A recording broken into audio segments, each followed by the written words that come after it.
بسم اللہ الرحمن الرحیم۔ سورہ حج ہم آج شروع کریں گے، اور سورہ حج اور سورہ مومنون یعنی سورہ نمبر 22 اور سورہ 23 یہ دونوں جوڑا صورتیں ہیں، پیئرز ہیں۔ دونوں میں مکی صورتوں کے جو ایک مضمون کامن ہے، یعنی انذار اور بشارت۔ انکار کرنے والوں کو انذار ہے، جو صحیح رویہ اختیار کرنے والے ہیں ان کو خوشخبری ہے۔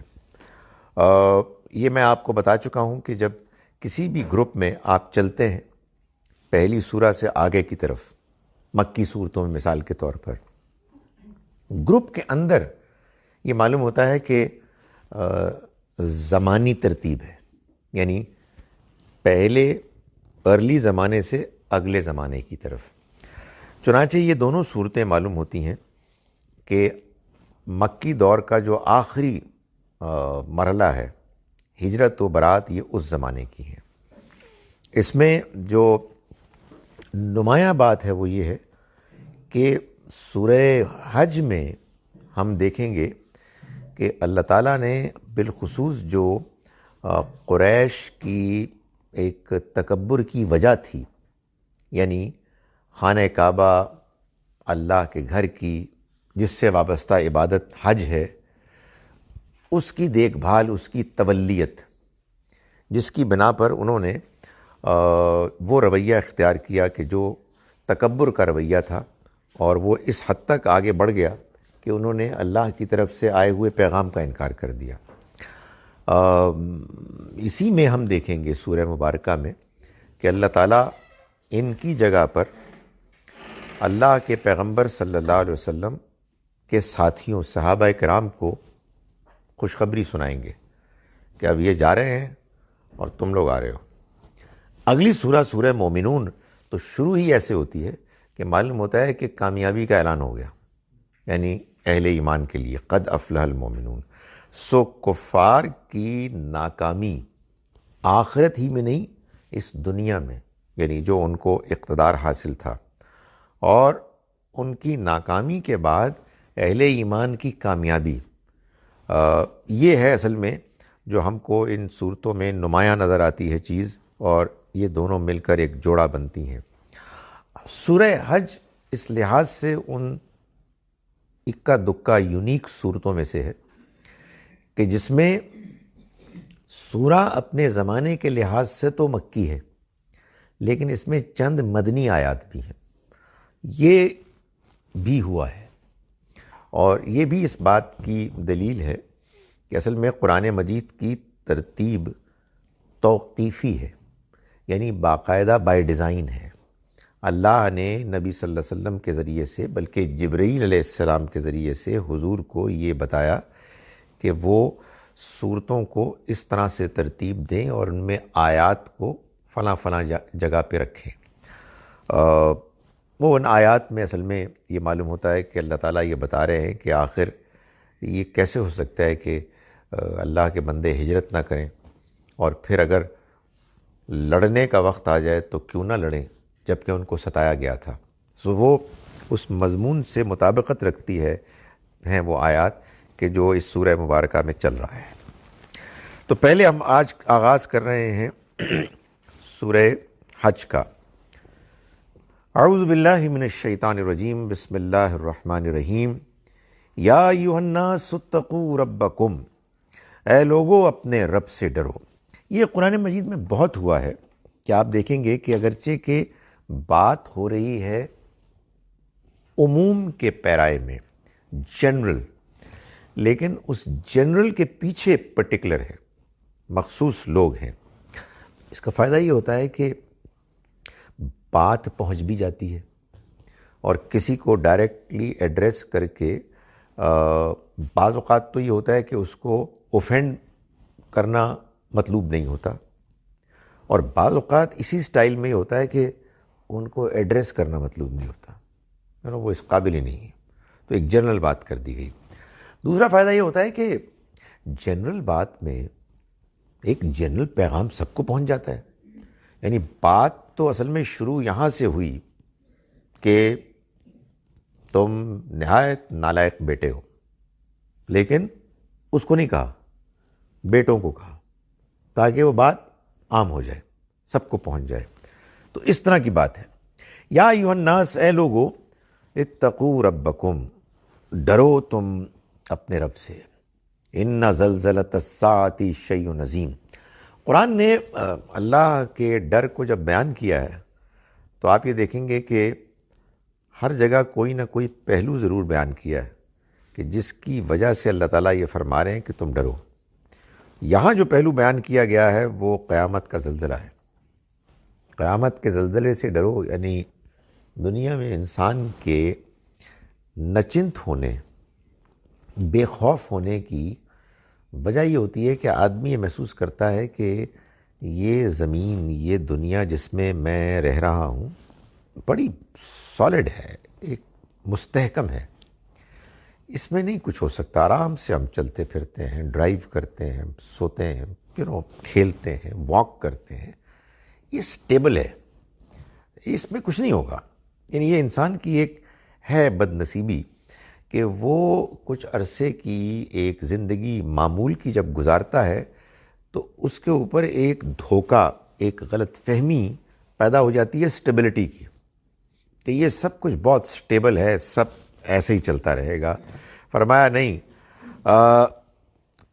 آخرت کا یعنی قیامت کا زلزلہ، اس کا بھونچال یہ بہت بڑی چیز ہے، بڑی چیز ہوگی، یعنی بہت ہی ہولناک چیز ہوگی. یوم ترونہا تذہل کل مرضعۃ عما ارضعت. جس دن تم دیکھو گے کہ ہر دودھ پلانے والی اپنے دودھ پیتے بچے کو تذہل بھول جائے گی. وتضع کل ذات حمل حملہا، اور ہر حمل والی اپنا حمل ڈال دے گی.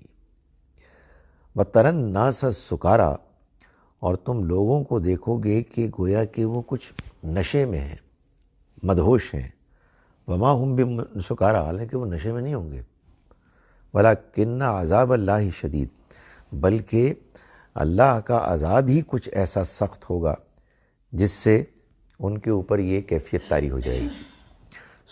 اس میں اللہ تعالیٰ نے یا ایھا الناس بھی کہا ہے اور پھر ترا بھی کہا ہے، تم دیکھو گے، واحد کا صیغہ ہے.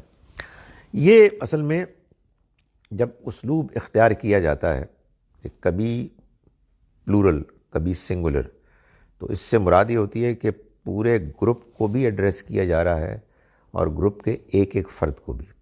یعنی تم اپنے ذات میں غور کرو، الگ سے غور کرو. وہ جھٹکا، وہ زلزلہ آئے گا، اس سے نہیں بچو گے تم. اور جب وہ آ جائے گا تو تمہیں اس کا اندازہ نہیں ہے کہ وہ کتنا خوفناک ہوگا. اس دن جو عزیز ترین انسان کے ہوتے ہیں رشتے ناتے، آدمی ان کو ہی بھول جائے گا. یعنی جو بھی دودھ پلاتی ماں ہے وہ بھول جائے گی اس کو کہ اس کا بچہ کدھر ہے. اس کو اپنی اتنی پڑی ہوئی ہوگی کہ وہ ہر چیز سے بالکل غافل ہو جائے گی. ہر انسان کا یہ معاملہ ہوگا. اس کو قرآن نے بیان کیا ہے نا، قیامت کے روز بھی ایسا ہوگا کہ جس دن آدمی اپنے ماں اور اپنے باپ سے، بھائیوں سے، بیوی سے، بچوں سے، ہر ایک سے پیچھا چھڑائے گا اور اس کی خواہش ہوگی کہ ان سب کو فدیے میں ادا کر کے پے کر کے، ان کی پیمنٹ کر کے خود اپنے آپ کو بچا لے. تو یہ ظاہر ہے کہ وہ موقع ہے کہ جس موقع پر انسان یہ دیکھ لے گا کہ اب اس کے پاس کوئی بچنے کا موقع نہیں ہے. اب وہ آفت آ گئی ہے کہ جس میں وہ گھر گیا ہے. وَمِنَ النَّاسِ مَن يُجَادِلُ فِي اللَّهِ بِغَيْرِ عِلْمٍ، اور لوگوں میں سے کچھ ایسے ہیں کہ جو جھگڑا کرتے ہیں اللہ کے بارے میں بغیر علم، بغیر کسی علم کے. یعنی کہنے کا مقصد یہ ہے کہ ادھر یہ صورتحال ہے کہ قیامت کا جھٹکا قریب آ گیا ہے، یہ واقعات ہو جائیں گے، آدمی کو ہوش نہیں رہے گی، ہر آدمی اپنی عزیز ترین چیزوں سے بالکل بے نیاز ہو جائے گا۔ اور یہاں صورتحال یہ ہے کہ ایسے بھی لوگ ہیں کہ جو اللہ کے بارے میں لڑتے ہیں، جھگڑتے ہیں، اور کیا بنیاد ہوتی ہے؟ کوئی بنیاد نہیں ہوتی، بالکل بیس لیس، بغیر علم۔ وَيَتَّبِعُ كُلَّ شَيْطَانٍ مَرِيدٍ، اور وہ ہر شیطان، سرکش شیطان کے پیچھے لگ جاتے ہیں، یعنی ان کی پیروی کرنے لگتے ہیں۔ شیاطین کے بارے میں یہ بات تو معلوم ہے نا کہ یہ صرف جنوں میں نہیں ہوتے، انسانوں میں بھی ہوتے ہیں۔ وہ لوگ کہ جو خدا، دین، آخرت، پیغمبر سے لوگوں کو دل برداشتہ کرنے کی کوشش کرتے ہیں۔ معلوم ہوتا ہے کہ جیسے کہ ان کے پاس الگ سے کوئی وحی آئی ہے، اتنے زیادہ اعتماد کے ساتھ بات کرتے ہیں کہ معلوم ہوتا ہے کہ سب کچھ دیکھ کے آئے ہیں۔ لوگوں میں سے ایسے بھی ہیں کہ جو بغیر علم کے جھگڑے کرتے ہیں اللہ کے بارے میں، اور یہ اصل میں جو جھگڑا کرتے ہیں وہ متاثر ہو کے آتے ہیں ایسے لوگوں سے کہ جو لوگ گمراہ لوگ ہیں آخر میں، نہیں ہو سکتا۔ یہ ان کی طرف اشارہ ہے کہ یار آپ نے کسی سے کوئی بات سنی ہے تو وہ کہ اچھی بات ہے، آپ سوال کریں، یعنی یہ بالکل ٹھیک ہے۔ ایک سمجھدار آدمی، ایک شریف آدمی کنفیوزڈ ہوتا ہے، بلکہ زیادہ بہتر جملہ یہ ہے کہ اس کو ہونا چاہیے۔ بندہ اگر کنفیوز نہیں ہو رہا تو اس کو چیک کرنا چاہیے کہ اس کا بلڈ پریشر تو ٹھیک ہے، کیا پرابلم ہے یار۔ دنیا میں آپ رہتے ہیں، سوالات تو پیدا ہوں گے، لوگوں سے آپ ملتے ہیں تو وہ کنفیوز تو آپ کو کریں گے، تو یہ تو بالکل بجا ہے۔ لیکن ظاہر ہے کہ یہ جو انسان کے اندر سوالات پیدا ہوتے ہیں، جن سے آدمی پھر غور کرتا ہے، لوگوں سے پوچھتا ہے، تحقیق کرتا ہے، یہ ذریعہ بنتے ہیں اس کے علم اور اعتماد میں اضافے کا۔ اس لیے کہ آدمی پھر بے چین ہوتا ہے، اور بے چین ہونے کے بعد وہ جاننا چاہتا ہے، اور اللہ اس کا وعدہ ہے کہ وہ جلد یا بدیر پھر اس کو اس کے سوالات کے جوابات فراہم کرتے ہیں۔ لیکن اگر اندر سے انسان کی خواہش ہو کہ اس سب کو غلط ہونا چاہیے، کیوں خواہش ہو؟ اس لیے کہ آدمی اپنے آپ کو ڈسپلن نہیں کرنا چاہتا، آدمی کو اپنے اندر کی وہ گرے ہوئے جذبات بہت عزیز ہوتے ہیں۔ دنیا کی لالچ، دنیا کی خواہشات کے پیچھے پڑ کر جو اس کو ایک فوری لذت ملتی ہے، وہ اس کا اتنا عاشق ہو جاتا ہے کہ اس کے بعد اس کے لیے اللہ اور اللہ کے سامنے جواب دہی کا نظریہ کچھ پسندیدہ نہیں رہتا۔ اس سے آدمی اوائڈ کرتا ہے نا۔ آپ نے اگر پیسے کسی کے لیے میں اور اڑا دیے آپ نے، اور آپ نے پیسے واپس کرنے کا آپ کا موڈ بھی نہیں ہے، تو وہ ادھر سے آئے گا، آپ ادھر چلے جائے گا، کنڈی خطرہ ادھر آئے گا، آپ ادھر غائب ہو جائیں گے۔ You will not be interested in meeting ہم، اس لیے کہ تاری نیت ہی ٹھیک نہیں ہے۔ تو ظاہر اگر بندے نے کرنا یہ ہے کہ عیاشی کرنی ہے، اس کے بہت سارے موقع ہیں۔ ادھر سے مولوی صاحب آتے ہیں اللہ، ادھر سے دوسرے مولوی صاحب آتے ہیں قیامت، ان سے ہمارا پیچھے چھڑاؤ، یہ کوئی چیز نہیں ہے۔ یہ مسئلہ ہوتا ہے۔ تو پھر ہر انٹ سنٹ فضول بیکار قسم کی تھرڈ کلاس آرگومنٹ جو ہیں وہ آدمی کو اپیل کرنے لگتی ہیں، اور آدمی اس میں بزد ہو جاتا ہے۔ تو اس کا ذکر کیا ہے یہاں کہ لوگوں میں سے ایسے بھی لوگ ہیں، ایسے بھی عجیب لوگ ہیں، یعنی اس کا ذکر کرنے کا دیکھنا، وہ ایک کنٹراسٹ ہے نا، کہ ادھر یہ حادثہ ہونے والا ہے، اللہ تعالیٰ اپنی کتاب میں اس پر وارن کر رہے ہیں، اور ادھر صورتحال یہ ہے کہ لوگ جھگڑتے ہیں اللہ کے بارے میں بغیر کسی علم کے، اور پیروی کرتے ہیں، پیچھے چلے جاتے ہیں ہر سرکش شیطان کے، یعنی جو انسانوں میں ہو یا جنوں میں ہو۔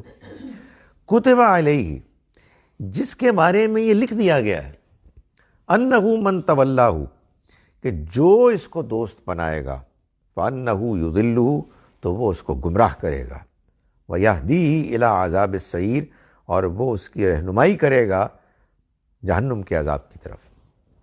تو یہ شیطان کے بارے میں لکھ دیا گیا ہے کہ اگر کوئی شیطان سے دوستی کرے گا، اور شیطان من الجنۃ والناس، انسانوں میں یا جنوں میں جو بھی ان کے پیچھے جائے گا، ان کے بارے میں یہ لکھ دیا گیا ہے کہ جو ان سے دوستی کرے گا وہ ان کو گمراہ کرے گا اور جہنم لے جائے گا۔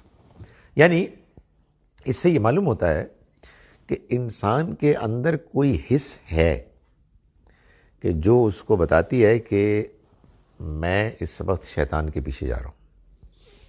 آدمی بڑا کمپلیکیٹڈ ہوتا ہے، آدمی ایک جانب آرگومنٹس پیش کر رہا ہوتا ہے اور اس کے اندر ہی ایک اور حص ہوتی ہے جو کہہ رہی ہوتی ہے کہ you are talking nonsense, جس کو قرآن کہتا ہے نا کہ لوگ ہیں کہ جو بل الانسان علی نفسہ بصیرہ، انسان اپنے نفس کو دیکھتا ہے، جانتا ہے، ولو القا معاذیرہ، چاہے کتنے ہی معذرتیں بہانے کیوں نہ پیش کرے۔ یعنی آپ بہانہ پیش کر رہے ہوتے ہیں right at the time when you know from inside yourself telling you are talking nonsense۔ یہ ایسا ہی ہوتا ہے، اور یہ اللہ تعالیٰ نے یہاں بتایا ہے کہ جو ان سے دوستی گانٹھے گا وہ ان کو گمراہ کرے گا اور جہنم کے عذاب کی طرف رہنمائی کرے گا۔ یا ایھا الناس، اے لوگو، ان کنتم فی ریب، اگر تم شک میں مبتلا ہو، من البعث، کس کے بارے میں؟ دوبارہ جی اٹھنے کے بارے میں۔ عرب کے مشرک آخرت کا انکار نہیں کرتے تھے بلکہ اس کے بارے میں شک میں تھے، پتہ نہیں یار ہوتی ہے نہیں ہوتی، ناٹ شیور، ہو بھی سکتی ہے نہیں بھی ہو سکتی، بٹ یہ کوئی ایسی چیز نہیں ہے جس کی وجہ سے آپ ایک اپرچونٹی کو مس کریں۔ A bird in hand is worth two in the bush۔ جو آپ کے ہاتھ میں ہے اس کو کریں آپ، یہ ہے جو بابر بیش کوش کے عالم دوبارہ نیست، اس کو کریں، آگے کیا ہوتا ہے نو آئیڈیا۔ سو دیکھو بیٹے زیادہ سیریس نہ ہو اس بارے میں، جو تمہارے پاس اپرچونیٹیز ہیں ان کو ویل کرو۔ اس طرح کی ان کی تھی کنفیوژن۔ اچھا، اس میں پھر ظاہر ہے کہ کبھی کبھی تو رات کو پریشانی ہوتی ہوگی کہ یار مر گئے تو کیا ہوگا، تو پھر وہ ایک دوسرا جو عقیدہ ہے شرک والا وہ ان کے کام آتا ہے۔ بھائی ہم پیور اپنا دودھ دیتے نہیں ہیں داتا دربار میں ہر 11ویں شریف میں، وہ نہیں کام آئے گا، وہ اللہ کے قریب نہیں ہے، چاہیتے نہیں ہیں، تو تمہارا کیا خیال ہے کہ ہمارا یہ ضائع جائے گا؟ سو یہ پھر ہو جاتا ہے کہ وہ اپنے لیے ایسے سہارے تلاش کرتے ہیں کہ جن سہاروں سے ان کو یہ جو ایک آتی ہے نا ایک پریشانی کے خیالات، وہ پھر اس کو دور کرتے ہیں کہ ہمارے اللہ تعالیٰ کے ساتھ تعلق ہے۔ تو اللہ تعالیٰ نے یہاں سے بات اٹھائی کہ اے لوگو، تم اگر قیامت کے بارے میں، دوبارہ جی اٹھنے کے بارے میں شک میں مبتلا ہو تو پھر فَإِنَّا خَلَقْنَاكُمْ، تو ہم نے تمہیں پیدا کیا من تراب، مٹی سے۔ یعنی مطلب یہ ہے کہ ذرا غور کرو، تم اس بات پر غور کرو کہ ہم نے تمہیں مٹی سے پیدا کیا۔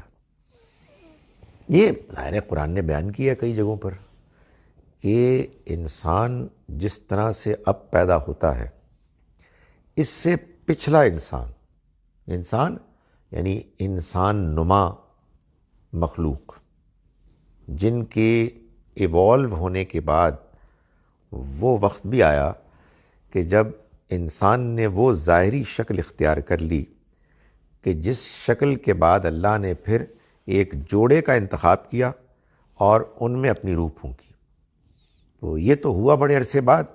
اس کو اگر کبھی آپ نے پڑھنا ہو تو سورہ سجدہ کی آیت نمبر 7 سے 9 تک پڑھیں، اور سورہ نوح کی، سورہ نجم کی آیات وہ دیکھیں جس میں اللہ تعالیٰ نے بتایا کہ ہم نے تمہیں اگایا زمین سے جیسے پودے اگتے ہیں، یا وہاں فرمایا کہ وَأَنشَأَكُم مِّنَ الْأَرْضِ، اس نے تمہیں زمین سے اٹھایا۔ تو یہ ایک سٹیج تھی انسانوں کی جس کو قرآن بیان کرتا ہے۔ کیا ویسے شاندار خدا تعالیٰ کا بھی طریقہ ہے کہ بھئی بات یہ ہے کہ میں آپ کو ABC تو نہیں پڑھاؤں گا، کچھ آپ بھی تو کچھ محنت کریں نا۔ میں آپ کو صرف اتنی بات بتا رہا ہوں کہ آپ ایسے نہیں پیدا ہوئے کہ میں نے 2 پتلے بنائے، ایک آدم کا اور ایک حوا کا، اور بنا کے تو میں نے پھونک ماری۔ نہیں، میں یہ بتا رہا ہوں کہ ایک طویل عرصے میں نے تم کو ایوالو کیا ہے، اور اس کے بعد تم اس شکل میں پہنچے ہو. تو اس کا کبھی اس طرح بھی حوالہ دیتا ہے کہ لوگوں تمہیں موت کے بعد دوبارہ جی اٹھنے کے بارے میں شبہ ہے تو ذرا غور تو کرو کہ ہم نے تم کو پیدا کیا مٹی سے. ثم من نطفۃ، پھر نطفے سے. یہ اسی ان آیات میں بتایا گیا کہ پھر اگلی سٹیج میں یہ کنورژن ہوگی ٹو دا نیکسٹ فارم. بادشاہ ہے، اس کو اس کی دلچسپی نہیں کہ ہوا کیا ڈیٹیلز ہے، تو آپ کو جاننا ہے آپ جانیں، لیکن وہ تو یہ بتا رہا ہے کہ پھر یہ ہو گیا. ثم من علقۃ، پھر خون کے لوتھڑے سے. ثم من مضغۃ، پھر گوشت کی بوٹی سے. مخلقۃ و غیر مخلقۃ، جو پوری بھی ہوتی ہے اور ادھوری بھی. یعنی ایسا بھی ہوتا ہے کہ آدمی کہتا ہے یہ پروسیس بے بس ہو گیا یار، it's not continuing, it's not getting under way. So ایسا بھی ہوتا ہے اور ویسا بھی ہو جاتا ہے. یہ سب ہوا لِنُبَيِّنَ لَكُمْ، تاکہ ہم تم پر واضح کریں، تم پر یہ حقیقت واضح کریں کہ اللہ نے تمہارے ساتھ یہ کیا معاملہ کیا ہے، تم کو سمجھنے میں مدد ملے. یعنی ایک طریقہ یہ بھی ہو سکتا تھا کہ اللہ تعالیٰ درختوں میں انسانوں کو لٹکا دیتا اور آ جاتے، وہ جھنڈ کے جھنڈ انسانوں کے آ جاتے کہیں سے، جیسے وہ ہے نا پتنگے برسات کے، ایسے لوگ پیدا ہونے شروع ہو جاتے ہیں. ایسا نہیں کیا اس نے انسان کی پیدائش کا وہ طریقہ اختیار کیا کہ جس طریقے میں انسان ایک بوند سے بچے تک اور بچے سے آگے بڑھنے تک ایسے مختلف مراحل سے گزرتا ہے کہ اگر کوئی سوچنے سمجھنے والا آدمی ہو تو وہ یہ کہے کہ سبحان اللہ، یہ کیا پروسیس ہے یار.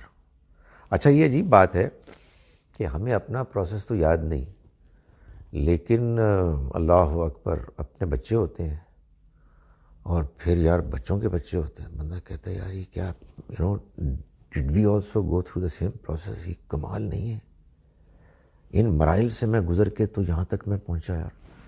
تو یہ اللہ تعالیٰ کہہ رہا ہے کہ یہ ہم نے اس لیے کیا، we could have done it differently, مگر ہم نے اس کو ایسے اس لیے کیا کہ تاکہ ہم تم پر واضح کریں. یہی اللہ تعالیٰ کہتا ہے پھلوں کے بارے میں بھی. وہ بھی کہیں آسمان سے بارش کی طرح تمہارے ٹینڈ پہ آ کے لگ سکتے تھے، تم باہر نکلتے اور سیب تمہارے اوپر گرتے. اس نے کیا کیا، اس نے یہ کیا کہ پودے کو بڑھایا، وہ پروان چڑھا، پھر موسم آیا، پھر پھل تھوڑا چھوٹا نکلا، پھر بڑا ہوا. کہتا ہے کہ انظروا الی ثمرہ، دیکھو اس کے پھلوں کو، اذا اثمر و ینع، جب وہ پھل بنتے ہیں، بڑھتے ہیں اور پکتے ہیں. کمال ہے، اس میں بڑی نشانیاں ہیں ان لوگوں کے لیے کہ جو غور کرنے کے لیے تیار ہوں کہ ہمارے خالق مالک نے ہم کو اور ہماری نعمتوں کو ہم تک پہنچانے کے لیے ایک غیر معمولی اہتمام کا پروسیس اس نے جاری کیا ہے، جس کے نتیجے میں انسان یہ بات سمجھے کہ یہ ایسے ہی بغیر مقصد کے لیے نہیں ہے، اس کے پیچھے ایک بڑا مقصد ہے. یہ زندگی ایسے ہی ختم نہیں ہو جائے گی کہ اس کے بعد کچھ نہ ہو. جس خدا نے انسان کی خوراک کو اتنے اہتمام کے ساتھ مختلف مراحل سے گزار کے انسان کو پہنچایا اس کے اپنے آخری حد تک، یقیناً اس کے پاس ایک بڑا منصوبہ ہے. یہ ایسے ہی نہیں ہو گیا اچانک. فرمایا وَنُقِرُّ فِي الْأَرْحَامِ مَا نَشَاءُ، ہم ایک ما نشاء الی اجل مسمى، ہم ایک مقرر مدت تک کے لیے رحموں میں ٹھہرائے دیتے ہیں. نقر فی الارحام، ہم رحموں میں ٹھہرا دیتے ہیں ما نشاء، جتنا ہم چاہتے ہیں، الی اجل مسمى، ایک مدت تک کے لیے، مقرر مدت تک کے لیے. ثم نخرجکم طفلا، پھر ہم ایک بچے کی شکل میں تمہیں نکالتے ہیں۔ کمال ہے یار، یہ سب اللہ کرتا ہے۔ ثم لتبلغوا اشدکم، پھر کیا ہوتا ہے کہ ایک وقت ہم تم کو دیتے ہیں کہ تم اپنی جوانی کو پہنچو۔ ایک وقت وہ ہوتا ہے کہ تمہیں نہیں کچھ پتہ ہوتا، تم بات بھی نہیں کر سکتے، تم رینگنے کے لیے بھی اسٹرگل کرتے ہو، پھر تم رینگنا شروع کرتے ہو، پھر تم چلنا شروع کرتے ہو، پھر تم بولنا شروع کرتے ہو، تم آہستہ آہستہ آہستہ آہستہ پھر تم جوان ہو جاتے ہو۔ تم اپنی جوانی کو، طاقت کی جو ہے نا تمہارے سال، ان کو پہنچ جاتے ہو۔ وَمِنْكُمْ مَنْ يُتَوَفَّى، اور تم میں سے کچھ ایسے بھی ہیں جو پہلے مر جاتے ہیں، فوت ہو جاتے ہیں، انہیں جوانی میں ہی، کم عمری میں۔ وَمِنْكُمْ مَنْ يُرَدُّ إِلَىٰ أَرْذَلِ الْعُمُرِ، اور تم میں وہ بھی ہیں کہ جو پھر اس عمر کو پہنچ جاتے ہیں جو نکمی ہے، یعنی بڑھاپے کی عمر۔ لِكَيْ لَا يَعْلَمَ مِن بَعْدِ عِلْمٍ شَيْئًا، تاکہ وہ اس کو وہ بہت کچھ جاننے کے بعد کچھ بھی نہیں جانتا، یعنی ایک عروج پانے کے بعد، بہت کچھ اچیو کرنے کے بعد ایسا کمزور، ناتواں، ڈپینڈنٹ ہو جاتا ہے، اور اس کی عقل بھی دھیرے دھیرے اس کے قابو میں نہیں رہتی، اور بہت کچھ جاننے کے باوجود کے بعد پھر کچھ بھی نہیں جانتا۔ جیسے بچہ تھا ویسے ہی وہ بوڑھا بھی ہو جاتا ہے۔ فرمایا یہ اس نے تمہارے ساتھ کیا، یہ سب اس لیے کیا کہ یہ بھی تمہیں معلوم ہو کہ جو ان مراحل سے گزارتا ہے وہ بغیر مقصد کے تمہیں نہیں پیدا کیا، اس نے اس لیے بھی کیا کہ تم یہ جان لو کہ جو ایسے تمہیں پیدا کرتا ہے وہ دوبارہ بھی پیدا کر سکتا ہے۔ یہ اس لیے بھی کیا کہ تم یہ سمجھو کہ تمہاری کوئی حیثیت نہیں ہے یار، مطلب there is no point in you being arrogant، مطلب بندہ تکبر کرے یار، بڑی بدنصیبی ہے انسان کی یار۔ مطلب یہ کوئی لمحے کو وہ بات تو نہیں بتا رہے کہ جو بہت زبردست کوئی تحقیق کے بعد سامنے آتی یار، روز بندہ دیکھتا ہے، روز بچوں کو بھی دیکھتا ہے، روز بوڑھوں کو بھی دیکھتا ہے، روز موت کو بھی دیکھتا ہے، لیکن اپنی باری آتی ہے تو اکڑتا ہے یار۔ مطلب کیا حماقت، بیوقوفی ہے۔ تو فرمایا کہ یہ سب اس نے کیا۔ وَتَرَى الْأَرْضَ حَامِدَةً، اور تم زمین کو دیکھتے ہو کہ وہ خشک پڑی ہے۔ فَإِذَا أَنزَلْنَا عَلَيْهَا الْمَاءَ، پھر جب اس کے اوپر پانی برسا دیتے ہیں تو اہتزت وربت وانبتت من کل زوج بہیج، تو کیا ہوتا ہے کہ پانی برسنے کے بعد وہ لہلہانے لگتی ہے، اور وہ ربت، وہ ربا والا ربت، اور وہ ابھرتی ہے، وہ انبتت، اور اگاتی ہے، من کل زوج بہیج، ہر طرح کی اچھے نظر آنے والے پودوں کو، خوش منظر چیزوں کو۔ ذالک بان اللہ هو الحق، یہ سب اس لیے ہے کہ اللہ ہی پروردگار حقیقی ہے، یعنی وہ ایسا رب ہے کہ جس کا رب ہونا اس کی ربوبیت میں نظر آتا ہے۔ آپ دیکھ کے یہ کہتے ہیں کہ سبحان اللہ، اللہ اکبر، یہ تو کر رہا ہے، تو یہ اس لیے کر کے دکھاتا ہے ایسے اپنی نشانیوں کو۔ ذالک بان اللہ هو الحق، یہ سب اس لیے ہے کہ اللہ وہی رب حقیقی ہے۔ وَأَنَّهُ يُحْيِي الْمَوْتَى، اور اس لیے کہ وہی مردوں کو زندہ کرتا ہے۔ وَأَنَّهُ عَلَى كُلِّ شَيْءٍ قَدِيرٌ، اور اس لیے کہ وہ ہر چیز پر قادر ہے۔ یعنی مطلب ہے کہ یہ تمہیں سب دکھائے، تم اگر سمجھنا چاہو تو تمہیں یہ ساری باتیں سمجھ میں آ جائیں کہ وہ حقیقی مولا ہے، اور اس کی ساری تخلیق میں پرپز ہے، پلاننگ ہے، وہ کاموں کو الٹ اپ نہیں کرتا۔ اس نے جو کچھ کیا ہے تم اپنے دنیا کے عشق کے نشے میں نہ دیکھو، ایک بڑا اہتمام ہے اس کے اندر، غیر معمولی ایک ڈسپلن ہے، آرڈر ہے۔ اور یہ کیوں ہے تمہیں دکھانے کے لیے، تمہاری ضرورتوں کو پورا کرنے کے لیے، اور اس لیے بھی کہ انہو یحیی الموتا، کہ تمہیں یہ بات سمجھ میں آئے کہ وہ مردوں کو زندہ کرے گا. یعنی جو یہ سب کچھ تمہیں دے رہا ہے وہ تم سے پوچھے گا نہیں، اور جو مردہ زمین کو زندہ کرتا ہے، انسان کو ایک ناچیز بوند سے انسان بنا دیتا ہے، وہ دوبارہ نہیں پیدا کر سکتا. مطلب اس میں کیا مشکل ہے؟ وَأَنَّهُ عَلَىٰ كُلِّ شَيْءٍ قَدِيرٌ، اور یہ اس لیے بھی دکھاتا ہے کہ تمہیں یہ بات سمجھ میں آئے کہ وہ ہر چیز پر قدرت رکھتا ہے. یعنی بوند سے بچہ، بچے سے جوانی، جوانی سے بڑھاپا، بڑھاپے سے موت، موت سے دوبارہ زندگی، یہ سب کچھ وہ کرتا ہے. اللہ میاں کو زیادہ تقریر کرنے کی ضرورت ہی نہیں یار. اللہ میاں کی پرفارمنس اتنی زبردست ہے کہ بس اسے یہ بتانا پڑتا ہے کہ یار just look at what I am doing. اور تم دیکھو یار اگر آپ کے اندر کوئی دلچسپی ہے. فرمایا وَأَنَّ السَّاعَةَ آتِيَةٌ لَا رَيْبَ فِيهَا، اور یہ سب کچھ اس لیے بتا رہا ہے، وہ اس لیے دکھا رہا ہے کہ آخرت کی گھڑی آنے والی ہے. لا ریب فیہا، اس بارے میں کوئی شک نہیں ہے. دیر از نو ڈاؤٹ اباؤٹ اٹ. وَأَنَّ اللَّهَ يَبْعَثُ مَن فِي الْقُبُورِ، اور یہ کہ اللہ لازماً ان کو جو قبروں میں ہیں ان کو اٹھائے گا، یہ ہو کے رہے گا. میں کہتا ہوں کہ جس کو کہتے ہیں نا اللہ میاں نے قلم توڑ دیا ہے، یعنی بندہ اس کو پڑھے ایسی جانے والا بادشاہ کلام کر رہا ہے اور کوئی اس کے آگے ٹک نہیں سکتا.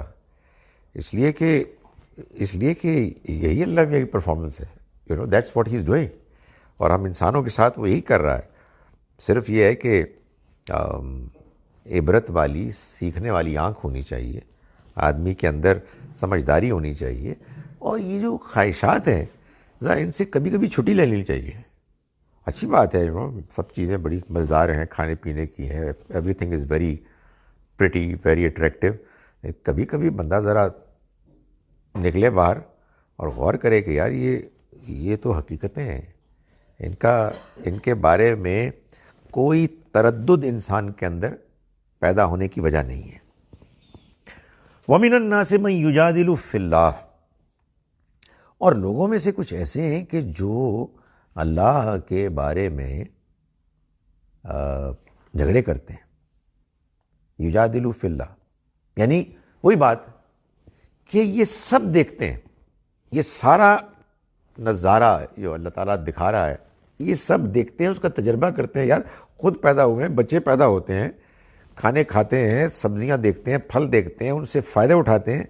لیکن عجیب بات ہے کہ سب کے باوجود لوگوں کا یہ حال ہے کہ وہ اللہ کے معاملے میں جھگڑتے ہیں بغیر علم ولا ہدن ولا کتاب منیر، بغیر کسی علم کے، بغیر ہدایت کے، اور بغیر کسی روشن کتاب کے.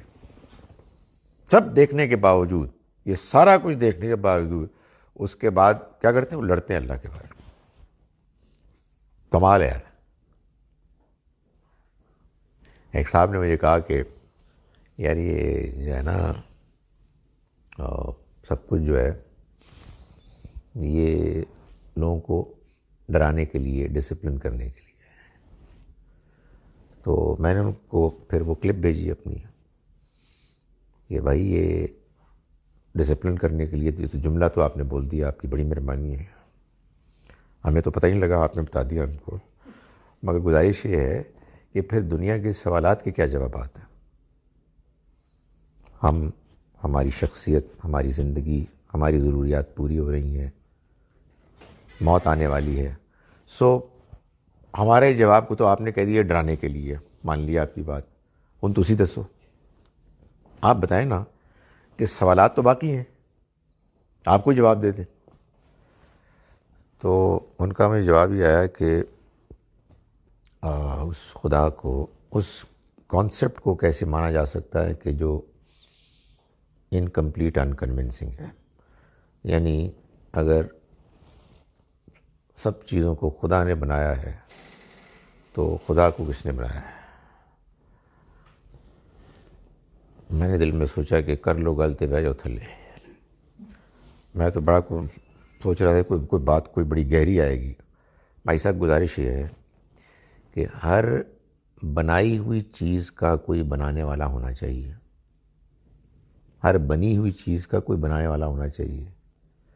جس کو بھی آپ نے دیکھا نہیں اس کے بارے میں فیصلہ کیسے کر سکتے ہیں کہ وہ بنایا گیا ہے یا وہ بنایا گیا ہی نہیں ہے؟ تو یار جو دنیا موجود ہے اس کے بارے میں گفتگو کرو نا.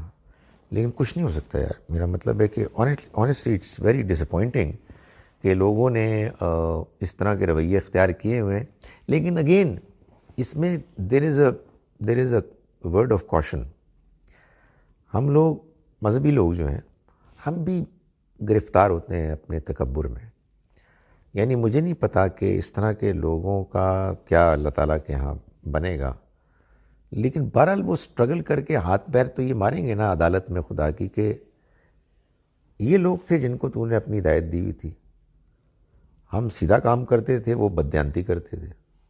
ہم سچ بولتے تھے وہ جھوٹ بولتے تھے. مجھے نہیں پتا اللہ میاں کیا جواب دیں. I don't know. مگر آنیسٹلی یہ بڑی پریشانی کی بات ہے نا کہ آپ کے پاس پیغام ہے, ہدایت ہے, دنیا کے لیے روشنی ہے, اور سب سے زیادہ اندھیرا بھی آپ ہی کے یہاں ہے. سو یہ ایک عجیب ہے اس دنیا کا معاملہ. فرمایا کہ یہ عجیب لوگ ہیں. ان سب چیزوں کو دیکھنے کے باوجود وہ لڑتے ہیں جھگڑتے ہیں اللہ کے بارے میں, یعنی اللہ کی موجودگی کے بارے میں, اللہ کے پلانز کے بارے میں, بغیر کسی علم کے. یعنی کوئی سالڈ ایویڈنس علم ہے ہی نہیں ان کے پاس.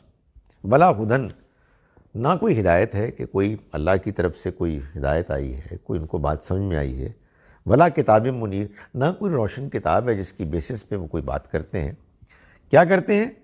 ثانیہ فی, شانے جھٹکتے ہوئے, ایک سٹائل اپنے اکڑ میں تکبر کے ساتھ, لیضل عن سبیل اللہ.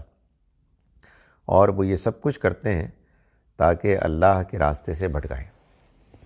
سو معلوم یہ ہوا ہے کہ اللہ تعالیٰ نے یہاں وہ جو ایک انداز ہے بات کرنے کا, یا بعض اوقات باڈی لینگویج جو ہوتی ہے, اس میں بتایا تکبر ہے. اور جب آدمی کے اندر تکبر آ جائے تو نہیں بات ہی نہیں سمجھ سکتا کسی بارے میں بھی. اور تکبر کے بارے میں نبی صلی اللہ علیہ وسلم نے فرمایا کہ یہ اصل میں 2 چیزوں کا نام ہے. غمت الناس, دوسرے انسانوں کو اپنے سے کمتر سمجھنا. اور یہ کون ہے یار, اے میرے نال گل کرے, یہ تو ہندو ہے یار, یہ سکھ ہے یار, اور یہ تو فلاں ہے, اللہ معاف کرے. یہ تکبر ہے, غمت الناس. اور بطر الحق, اور حق کے آگے اکڑ جانا. یعنی آپ کے پاس حق آیا ہے, جب آپ کے پاس حق صاحب آتے ہیں نا تو وہ ڈسٹرب ضرور کرتے ہیں. آنیسٹلی ہم ماننا نہیں چاہتے, آپ کی مانی ہوئی چیزوں کے خلاف ہوتا ہے وہ حق, تو کیا ہوتا ہے کہ وہ تکلیف پہنچاتا ہے. It is disturbing. آپ کو پتہ لگ جاتا ہے کہ بچوں پھٹا ہے, کچھ چکر ہے یار یہ. سو بندہ اوائڈ کرتا ہے. شروع میں کر لیتا ہے, بعد میں آدمی سوچتا ہے, اکیلے میں آدمی کو وقت ملتا ہے کہ let's think about it. I think اس کو ٹالا نہیں جا سکتا. اس لیے کہ اللہ تعالیٰ خود تو نہیں آتے دنیا میں. اللہ تعالیٰ تو حق کے لبادے میں آتے ہیں, ان دا یونیفارم آف ٹروتھ. سو اس کو ریجیکٹ کرنا اصل میں یہ تکبر ہے. اور جو ہر سخت بات ہے وہ یہ ہے کہ حضور نے فرمایا کہ جس کے دل میں رائی کے دانے کے برابر بھی تکبر ہوگا وہ جنت میں نہیں جا سکتا.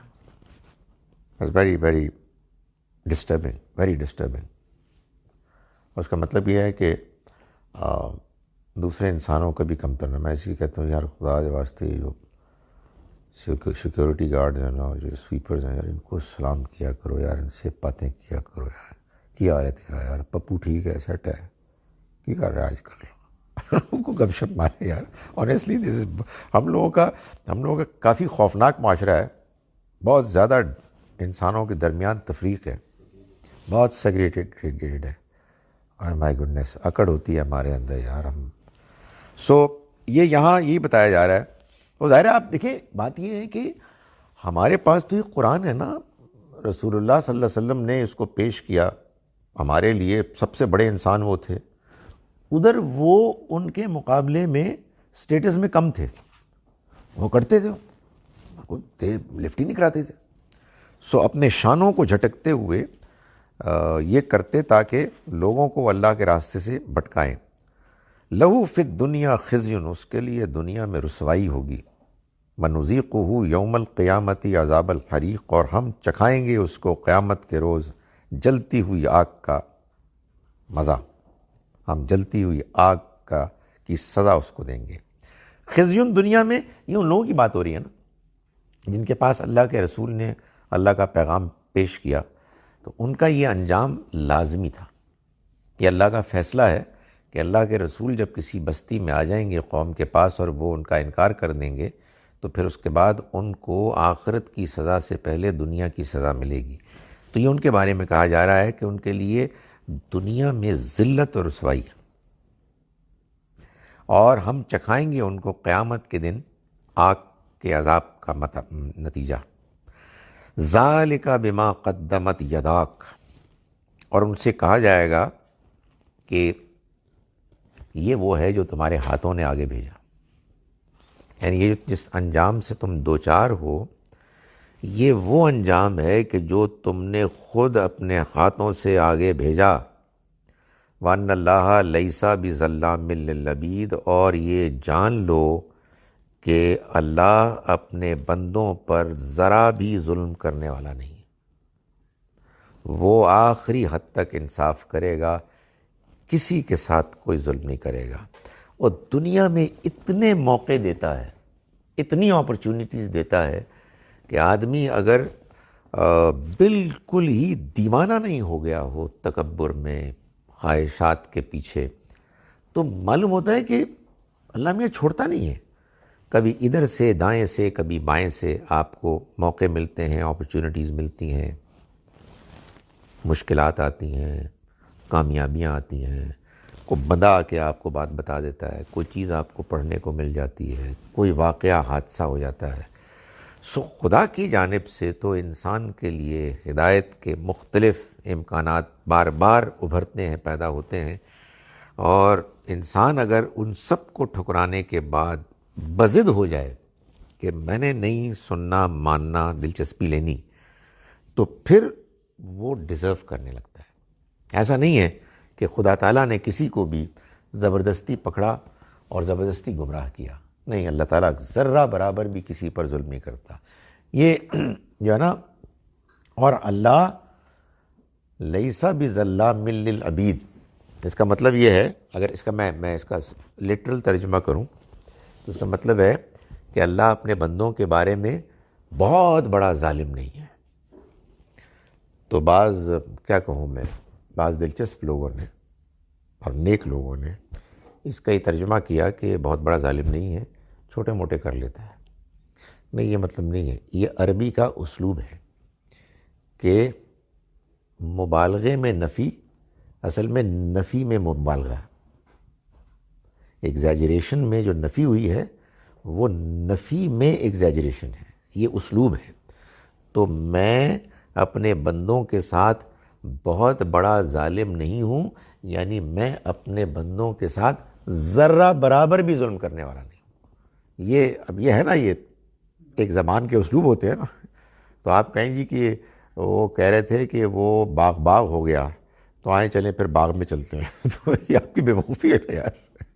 یہ ایک اسلوب ہے جو بیان کرنے کا ہے، وہ خوش ہو گیا، وہ آگ بگولا ہو گیا، تو آپ کہیں جی کہ اس میں سے پھر فیومز نکلے، نہیں، آپ بات ہی نہیں سمجھے۔ تو یہ اسی طرح کے مختلف اسالیب ہیں، جن میں سے ایک یہ قرآن میں کئی جگہ بیان ہوا ہے، اور اس میں اصل میں جو چیز مقصود ہے وہ یہ ہے کہ اللہ اپنے بندوں پر ذرہ برابر بھی زیادتی نہیں کرے گا، یعنی وہ انصاف کرنے والا ہے۔ میں ان آیات کا ترجمہ ایک مرتبہ پھر کر رہا ہوں۔ ہم نے آج سورہ حج کا آغاز کیا، چنانچہ سورہ حج جو 22 نمبر سورہ ہے، اس کی پہلی آیت سے ہم نے آج کا سبق شروع کیا۔ بسم اللہ الرحمن الرحیم۔ یا ایھا الناس، اے لوگو، اتقوا ربکم، ڈرو اپنے رب سے، ان زلزلۃ الساعۃ شیء عظیم، آخرت کا جھٹکا، آخرت کا بھونچال، یہ بہت بڑی چیز ہے، بہت ہولناک چیز ہوگی۔ یوم ترونھا تذہل کل مرضعۃ عما ارضعت، جس دن تم دیکھو گے کہ دودھ پلانے والی، ہر دودھ پلانے والی اپنے دودھ پیتے بچوں کو بھول جائے گی۔ وَتَضَعُ كُلُّ ذَاتِ حَمْلٍ حَمْلَهَا، اور ہر حمل والی اپنے حمل گرا دے گی۔ وَتَرَى النَّاسَ سُكَارَىٰ، اور تم دیکھو گے لوگوں کو کہ وہ نشے میں ہیں، وہ مدہوش ہیں۔ وَمَا هُمْ بِسُكَارَىٰ، حالانکہ وہ نشے میں نہیں ہوں گے۔ وَلَٰكِنَّ عَذَابَ اللَّهِ شَدِيدٌ، بلکہ اللہ کا عذاب ہی اتنا شدید ہوگا کہ ان کی آنکھوں سے ایسا بظاہر لگنے لگے گا۔ وَمِنَ النَّاسِ، اور لوگوں میں سے کچھ ایسے بھی ہیں، مَن يُجَادِلُ فِي اللَّهِ، کہ ان کا حال یہ ہے کہ وہ اللہ کے بارے میں جھگڑتے ہیں، بغیر علم، بغیر علم کے، وَيَتَّبِعُ كُلَّ شَيْطَانٍ مَرِيدٍ، اور وہ ہر شیطان مردود، سرکش شیطان کی پیروی کرنے لگتے ہیں۔ کتب علیہ، جس کے بارے میں یہ لکھ دیا گیا ہے، انہ من تولاہ، کہ جس نے اس کے ساتھ دوستی کی، فانہ یضلہ، تو وہ اس کو بھٹکا کے رہے گا، ویہدیہ الی عذاب السعیر، اور اس کو لے جائے گا، اس کی رہنمائی کرے گا دوزخ کے عذاب کی طرف۔ یا ایھا الناس، ہے لوگو، ان کنتم فی ریب، اگر تم شک میں مبتلا ہو، من البعث، مرنے کے بعد دوبارہ اٹھنے کے بارے میں، فإنا خلقناکم من تراب، تو تم ذرا سوچو، ہم نے تم کو پیدا کیا مٹی سے، ثم من نطفہ، پھر ایک نطفے سے، ثم من علقہ، پھر خون کے لوتھڑے سے، ثم من مضغہ، پھر گوشت کی بوٹی سے، مخلقۃ و غیر مخلقۃ، جو پوری بھی ہوتی ہے اور ادھوری بھی ہوتی ہے۔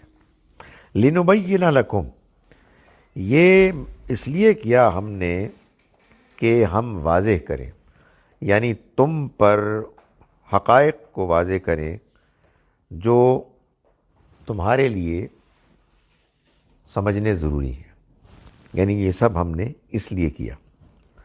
وَنُقِرُّ فِي الْأَرْحَامِ مَا نَشَاءُ، اور ہم رحموں میں ٹھہرا دیتے ہیں جتنا چاہتے ہیں، اِلیٰ اجل مسمى، ایک مدت تک کے لیے، ثم نخرجکم، پھر ہم تم کو نکالتے ہیں، طفلاً، ایک بچے کی شکل میں، ثم لتبلغوا اشدکم، پھر ہم تم کو ایک وقت دیتے ہیں کہ تم پہنچو اپنی جوانی تک۔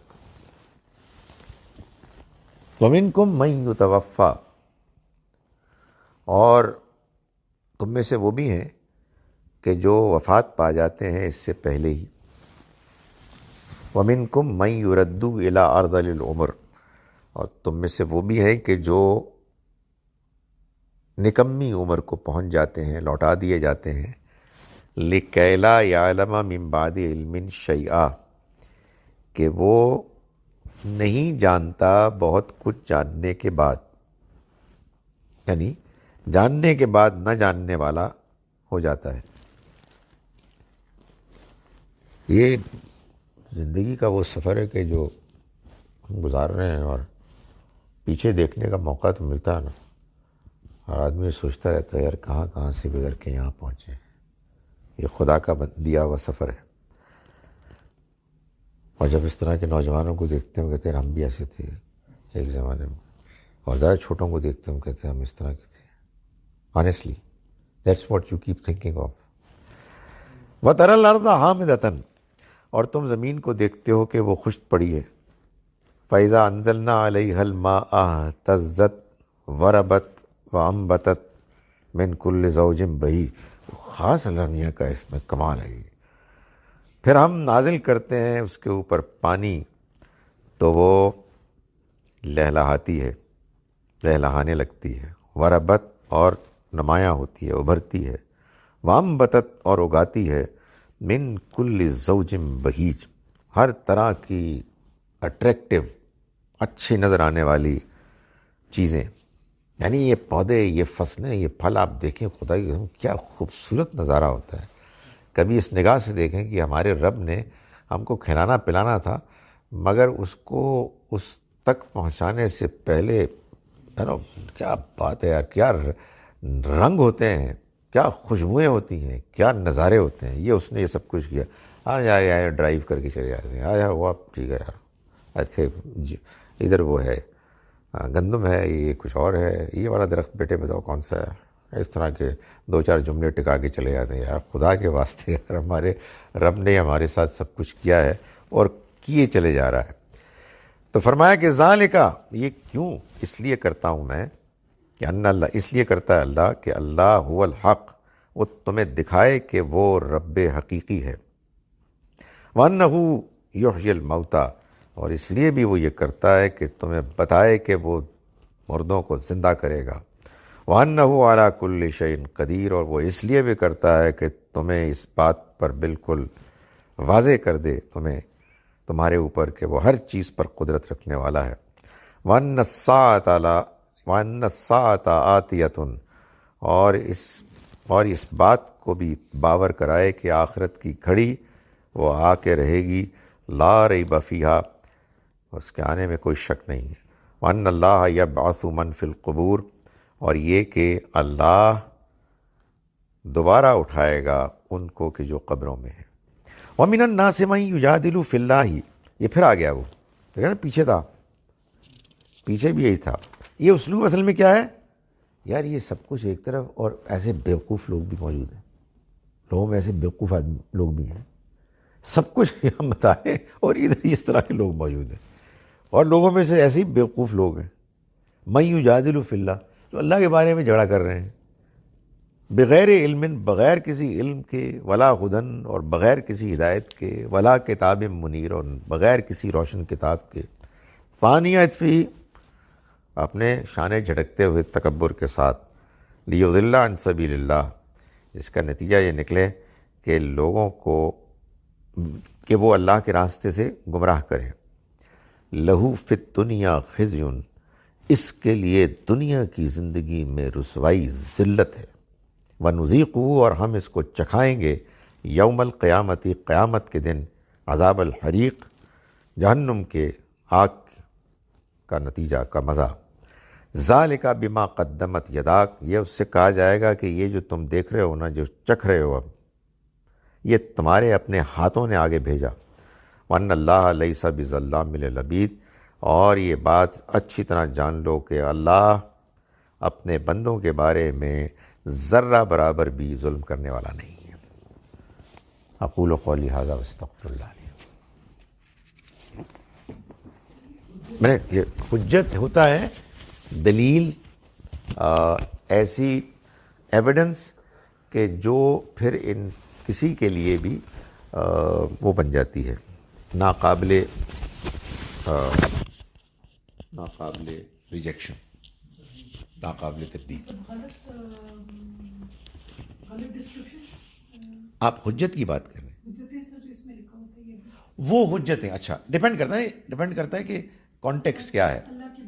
جو حجتیں یعنی ایسی حجتیں جو بے بنیاد ہیں، جس کو کٹ حجتی کہا جاتا ہے، بیکار، یعنی ایسی انٹ سنٹ بیکار باتیں جس کی کوئی بیسس نہیں ہے. ہاں پلیز.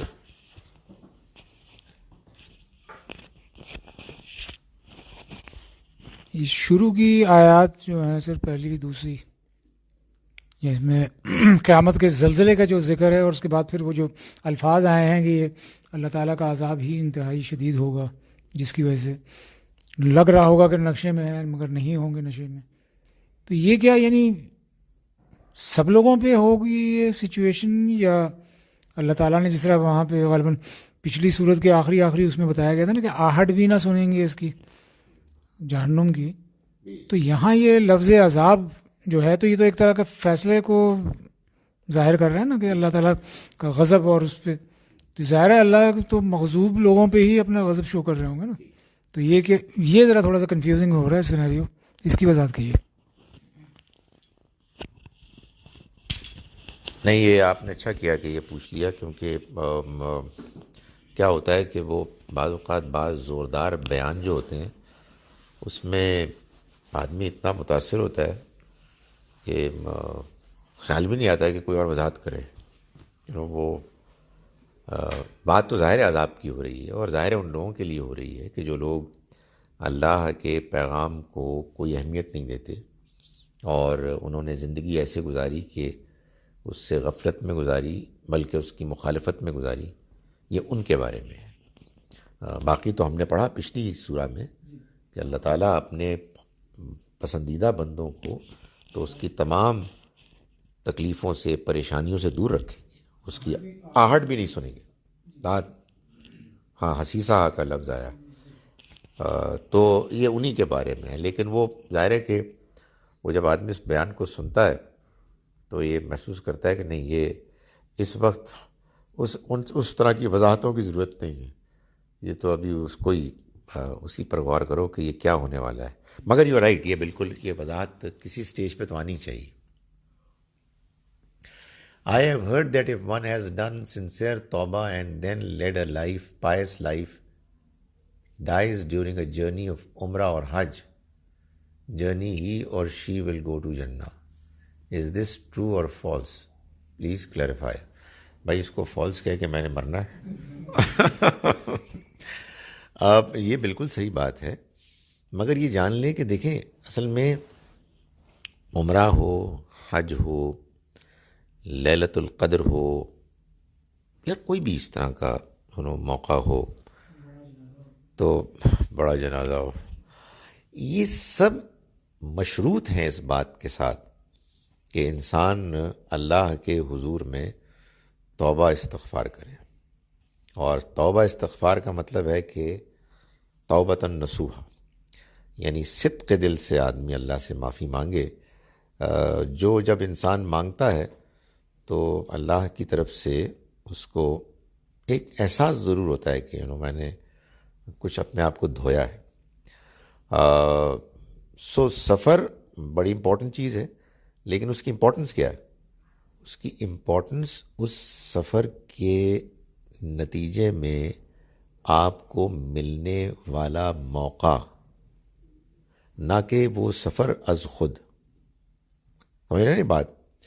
یعنی آپ سفر کرتے ہیں تو سفر کرتے ہوئے آپ اپنے آپ کو اس کیفیت میں محسوس کرتے ہیں کہ جس میں آپ کے اندر وہ توبہ استغفار کی طرف میلان ہوتا ہے. یہ ہے اصل چیز، نہ کہ یہ چیز کہ آپ سفر کر رہے ہیں. لیلۃ القدر میں آپ جب اٹھتے ہیں تو لیلۃ القدر کی کیفیت آپ کو اللہ سے توبہ استغفار کی طرف مائل کرتی ہے. آپ اعتکاف میں بیٹھتے ہیں تو آپ کے اندر یہ کیفیت پیدا ہوتی ہے.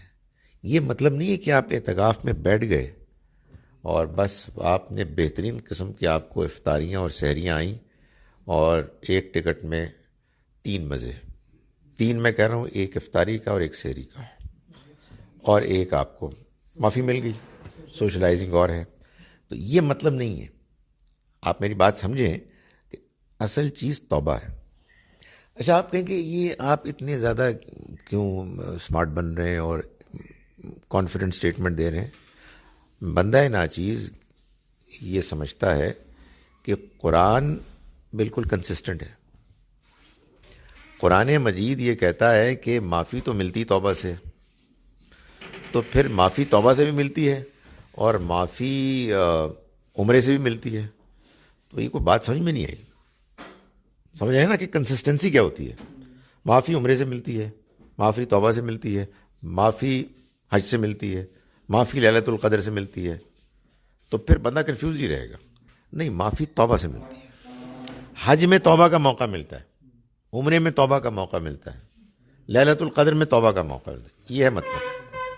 یعنی میں آپ کو یہ بتا رہا ہوں آج نقطے کی بات کہ کلیئرٹی یہ امپورٹنٹ ہے. اور کلیئرٹی کا مطلب ہے کہ باتوں میں کنسسٹنسی. 2 باتیں ایک دوسرے سے بے جوڑ نہیں ہوتے. مسلمان نہایت کنفیوز مخلوق ہے. وہ پتہ نہیں کیا کیا چیزیں مانتے رہتے ہیں. انٹ بھی مانتے ہیں اور سنٹ بھی مانتے ہیں.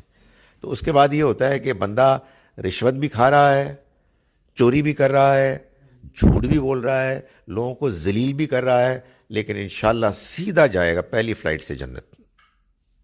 یار آپ اللہ معاف کرے سب کو, ہم کو اللہ تعالیٰ جنت میں لے جائے, لیکن اللہ کی بات سمجھ لیں کہ وہ یہ کہتا ہے کہ آپ کو اس دنیا میں اپنے آپ کو ٹھیک کرنا ہے اور اس کے لیے آپ کو توبہ کرنی ہے. یہ آپ دیکھیں, یہ غیر معمولی موقع ہیں. میں کبھی کبھی غور کرتا ہوں کہ یار آنیسٹلی اب آپ دیکھیں اللہ تعالیٰ نے ہمارے ساتھ کیا کیا ہے. کمزور ہیں نا ہم, تو ہم کمزوروں کو کہا جی کہ 5 وقت تو دن میں نماز کے لیے آ جاؤ میرے پاس. نماز میں تم کرو گے کیا؟ وضو کر کے آؤ گے تو میرے سامنے کھڑے ہوگے تو کیا سوچ رہے ہوگے؟ ظاہر یہ ہوگا کہ یار یہ میں کیا کر کے آیا ہوں, what the hell did I did, یار یہ تو اللہ میاں مجھے معاف کر دے. تو دن میں 5 موقع یہ آ گئے. اچھا ان کو آپ نے ٹال دیا, ایسی روٹین بنا دی جو ہمارے ہم ماسٹرز ہیں اس کے, کہ وہ ایک ڈیفالٹ چل پڑا ہے ہمارا سسٹم. فجر دی نماز تھی, پھر ظہر دی نماز, تو پھر عصر دی نماز, ہے نا ایک ڈیفالٹ سسٹم. آگے آ گیا رمضان, ان کرو کی کرنا ہے. ایک اور اللہ تعالیٰ نے موقع دے دیا, اس میں پھر راتیں آ گئیں, پھر کچھ حج آ گیا, کوئی عمرہ آ گیا. تو اتنے بے پناہ موقع ہیں کس کے لیے؟ توبہ کے لیے. شرط توبہ ہی ہے, جس کا مطلب ہے پلٹنا. عمل صالح تو جی وہ تو جو ہے نا وہ سورہ فرقان میں ہے, الا من تابا و آمنا و عمل عملا صالحا فاولئک یتوب اللہ علیہ. نہیں, یبدل اللہ سیئاتہم حسنات, یبدل اللہ سیئاتہم حسنات وکان اللہ غفور رحیم. اگلی آیت میں ہے ومن تابا وعمل صالحا فإنہ یتوب الی اللہ متابا. تو توبہ کے بعد پھر آدمی نیک اعمال اختیار کرے, یہ چیز ہے.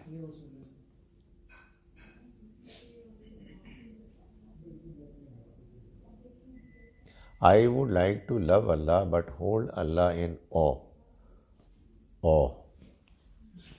یعنی دونوں چیزیں آپس میں متضاد نہیں ہیں. جس کی آپ رسپیکٹ کرتے ہیں, جس سے آپ محبت کرتے ہیں, اسی کو آپ ظاہر ہے کہ یہ حیثیت بھی دیتے ہیں, اس کا جلال, اس کی شان.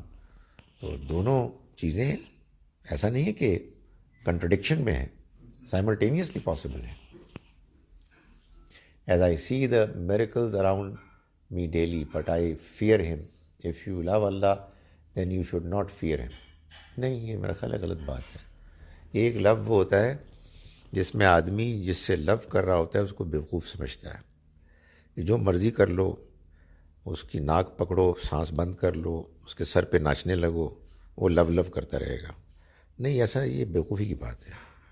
جس کو آپ جس سے محبت کرتے ہیں اور اس کی آپ رسپیکٹ بھی کرتے ہیں اور آپ اس کے ناراضگی سے ڈرتے ہیں, اس کو جانتے ہیں کہ مطلب اللہ سے لو کرنے کی وجہ کیا ہے, اس نے ہم کو سب کچھ دیا ہے, وہ حق ہے, وہ پرنسپلز رکھتا ہے, وہ اس کو فالو کرتا ہے.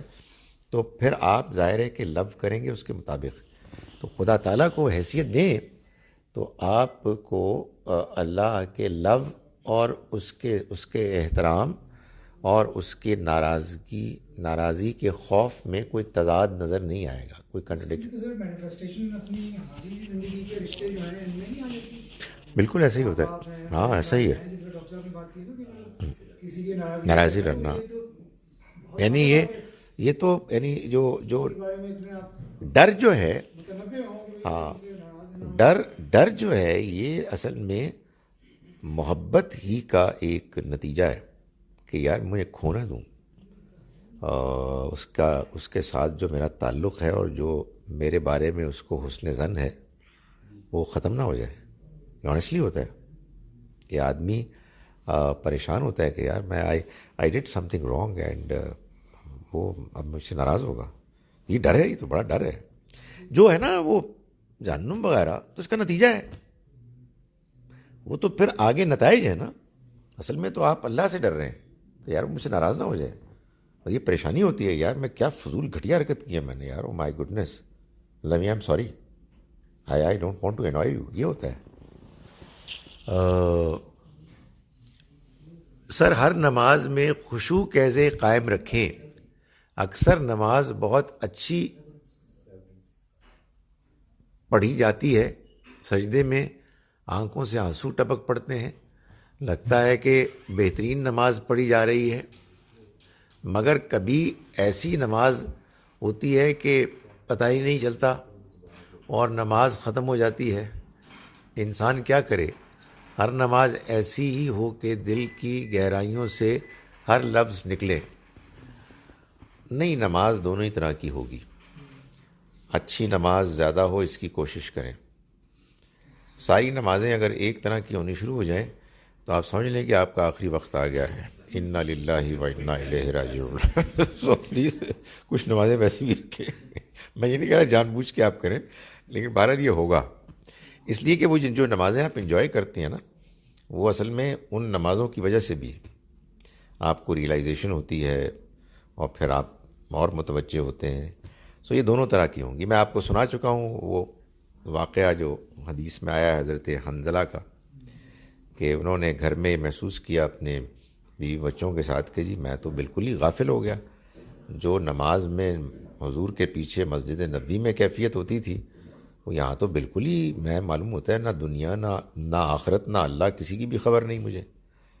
تو وہ یہ پریشانی میں کہتے ہوئے نکلے اپنے گھر سے حضور سے ملنے کے لیے جاتے ہوئے کہ حنظلہ منافق ہو گیا. نافقہ حنظلہ, نافقہ حنظلہ. تو راستے میں حضرت ابوبکر ملے تو انہوں نے پوچھا یہ کیا کر رہے ہو تم یار؟ تو انہوں نے اپنی کیفیت بتائی تو انہوں نے کہا تو یہ میری بھی کیفیت ہے. دس از ٹرو فار می, اور ہم دونوں چلتے ہیں. تو حضور نے فرمایا کہ دیکھو بات یہ ہے کہ یہ نیچرل ہے. جو تم کیفیت یہاں پاتے ہو اگر وہ سارا وقت تمہیں میسر آ جائے تو پھر فرشتے آ کے تم سے ہاتھ ملائیں. تو حنظلہ فإنہا یا حنظلہ, یہ تو اے حنظلہ فساتن فساتن کبھی کبھی آتی ہے. تو آج جب آئے تو اللہ کا شکر کرنا چاہیے, اور جب نہ آئے تو پھر اس کو یاد کرنا چاہیے کہ ہمیں وہ حاصل ہو جائے. جی جی ہیومن ہے. نہیں دیکھیں, اب اس معاملے میں یہ بھی ضرور ہے کہ آپ یہ محسوس کریں کہ وہ کیفیت اب آ ہی نہیں رہی ہے. You know there is something wrong. Check کریں کہ آپ انجیکشن ٹھیک لگا رہے ہیں مطلب کوئی پانی شانی نہیں پایا ادیش, کچھ چیک کریں آپ اس کو. یہ تو نہیں کر رہے آپ کہ آپ کی پنکچر کی دکان ہے تو خود ہی آپ کیلیں ڈال کے تو پھر بیٹھ جاتے ہیں کہ کوئی آ جائے, تو اس کے بعد نماز ٹھیک ہوگی؟ کیسے ٹھیک ہوگی؟ آپ کی کیلیں جو ہیں واپس لیں گے تو نماز ٹھیک ہوگی, ورنہ یہی ہوگا. سو آپ بدتمیزی کریں اور آپ کی نماز ٹھیک ہو, یہ نہیں ہو سکتا. نماز پڑھ کے جی جناب جی جی بالکل. سر کل میں ایک کلپ دیکھ رہا تھا, ایک farmer cricketer turned into Sheikh, very popular in the sub continent. وہ بات کر رہے تھے کہ گاندھی صاحب نے جو کہا ہے کہ انسان سمجھتا ہے کہ وہ حج کرے گا, عمرہ کرے گا تو اس کے گناہ معاف ہو جائیں گے, جو اس نے لوگوں کے ساتھ بھی زیادتیاں کی ہوئی ہیں. تو وہ کہہ رہے تھے کہ گاندھی صاحب یہ کہہ رہے ہیں کہ اس طرح نہیں ہوگا جب تک وہ لوگوں سے خود معافی نہیں, اور یعنی کہ they were seeing something against Gandhi صاحب کہ اس طرح نہیں ہے. ان کو یہ چاہیے کریں کہ جو لوگ حج عمرہ کرنے جا رہے ہیں اس امید سے ان کو کریں تو صحیح, وہ کم از کم آئیں تو صحیح, معافی تو مانگیں. تو اس لیے وہ کیونکہ یہ کہتے ہیں گاندھی صاحب تو یہ غلط ہے. تو سر ہاؤ وڈ یو؟ میرا خیال ہے ادھر بھی بار بار یہی سوال ہو رہا ہے, ان دونوں کو لے لیتے ہیں کہ I was asking about going to جنہ in case of sudden death during عمرہ اور حج. میں تو اس کی کوئی اللہ معاف کرے گارنٹی نہیں دے سکتا. وجہ یہ کہ تو ڈپینڈ کرتا ہے کہ آپ کون سے والا عمرہ کر رہے ہیں اور کون سے والا حج کر رہے ہیں. تو وہ جو گاندھی صاحب کو وہ سنا رہے ہیں کرکٹر ٹرنڈ شیخ, وہ کیا کہہ رہے ہیں کہ بندہ جائے گا حج کرے گا اور ادھر سے اس نے بیوہ کے 10 مرلہ پلاٹ جو ہے وہ لیا ہوا ہے, تو انشاءاللہ جب فوت ہوگا تو جنت میں جائے گا. نہیں جائے گا. اس طرح کے جملے میں عام طور پر نہیں بولتا, لیکن میں بتا رہا ہوں نہیں جائے گا, جا ہی نہیں سکتا. وہ بیوہ کھڑی ہو جائے گی, وہ 10 مرلے کھڑے ہو جائیں گے. تو مطلب غامدی صاحب کیا دھوکہ دیں لوگوں کو؟ وہ تو یہ بتا رہے ہیں کہ بھائی صاحب ضرور حج کرو، ضرور عمرے کرو، لیکن ٹھیک والے کرو. وہ نہ ہو کہ وہ تمہارے ہاں عمرے اور حج نہ لکھے جائیں بلکہ سعودی عربیہ کی سیر لکھی جائے کہ سیر کر کے آئے تھے. یعنی اگر کسی بد نصیب کو منا میں، عرفات میں، رمی جمرات میں، قربانی میں، حلق میں، طواف زیارہ میں، طواف سعی میں توبہ کی، استغفار کی توفیق نہیں ملی تو کرن کی کیا سی؟ یعنی یہ تو دیکھیں، یہی بات ہے. یہ جو ہمارے جن صاحب کا آپ نے ذکر کیا، ان سے آرام سے بیٹھ کے اس طرح کے لوگوں سے سچی بات ہے کہ جی جاتا ہے کہ بندہ اپنی آواز اور پست کر دے. ان سے کہے یار میری بات سنو، یہ تم باتیں کرتے ہو نا، اس کو اتنا ثواب ملے گا، اتنا ثواب ملے گا. میری جان، یہ مشروط ہے اس پر کہ تم وہ عمل ٹھیک طرح سے کرو، اور کبھی کوئی عمل ثواب کی نیت سے مت کرو. عمل کی نیت وہ مقصد ہوتا ہے کہ جو اللہ نے خود بتایا ہوا ہے. نماز کو پڑھنا ہے اللہ کو یاد کرنے کے لیے، ثواب کے لیے نہیں. ثواب خود بخود ملے گا. روزہ رکھنا ہے تقوی کے لیے، ثواب خود ملے گا.